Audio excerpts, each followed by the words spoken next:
Assalamualaikum warahmatullahi wabarakatuh. Kembali lagi di channel Marsha Subiakto.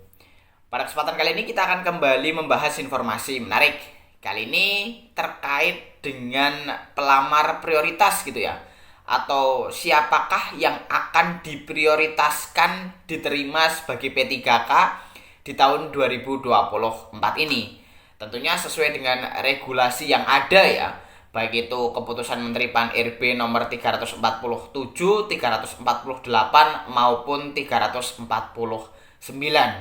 Kenapa saya tertarik membahas terkait dengan prioritas diterima sebagai P3K?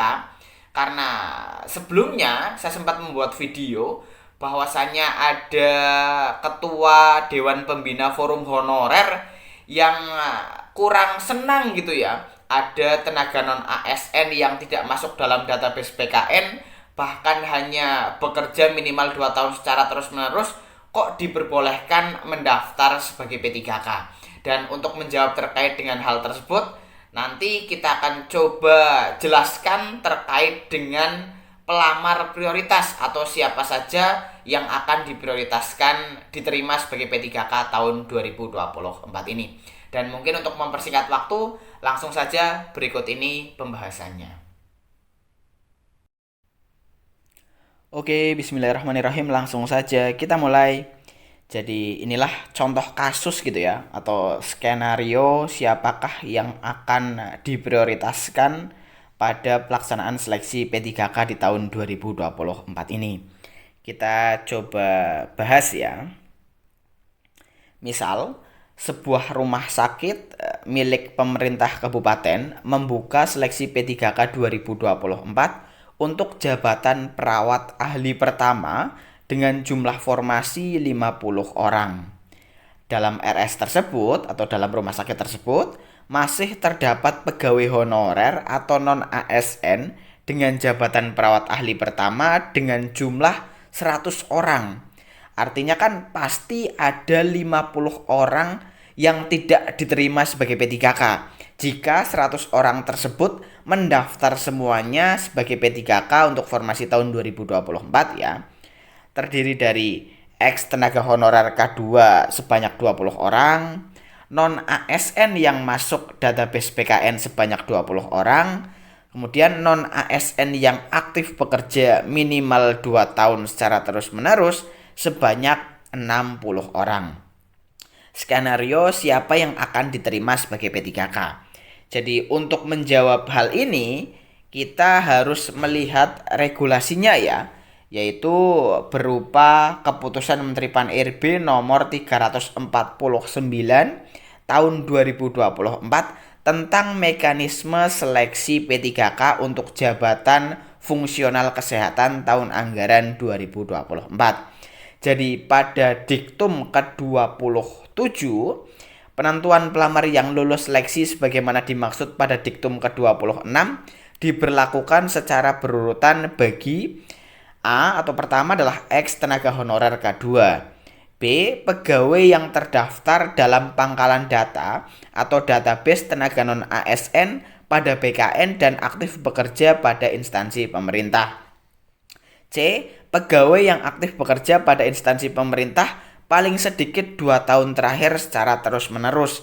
Jadi yang paling diprioritaskan adalah ex THK 2, kemudian non ASN yang masuk database BKN, barulah non ASN yang aktif bekerja minimal 2 tahun secara terus-menerus. Jadi inilah prioritas yang akan diterima ya. Jadi yang pertama yang akan diterima adalah 20 orang ex THK 2, berapapun nilai seleksinya. Jadi 20 orang tersebut ex tenaga honorer K2 tersebut diterima semuanya. Yang penting mereka mengikuti seleksi P3K 2024, berapapun nilainya mereka akan diterima semuanya.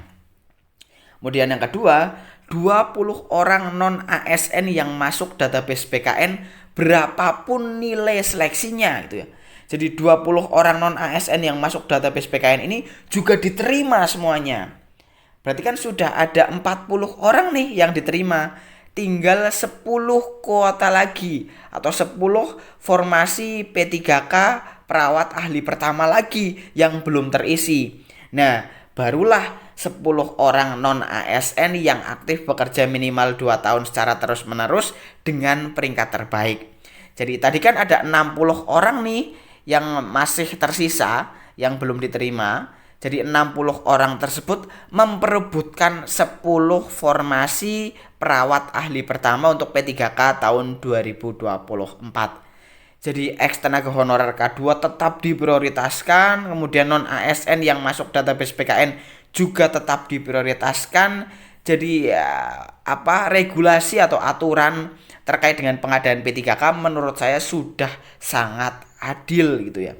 Terus bagaimana Bang jika dalam rumah sakit tersebut tidak ada tenaga honorer K2-nya, kemudian tidak ada non ASN yang masuk dalam database PKN-nya, karena semua non ASN sudah berstatus sebagai pegawai BLU atau BLUD misalnya.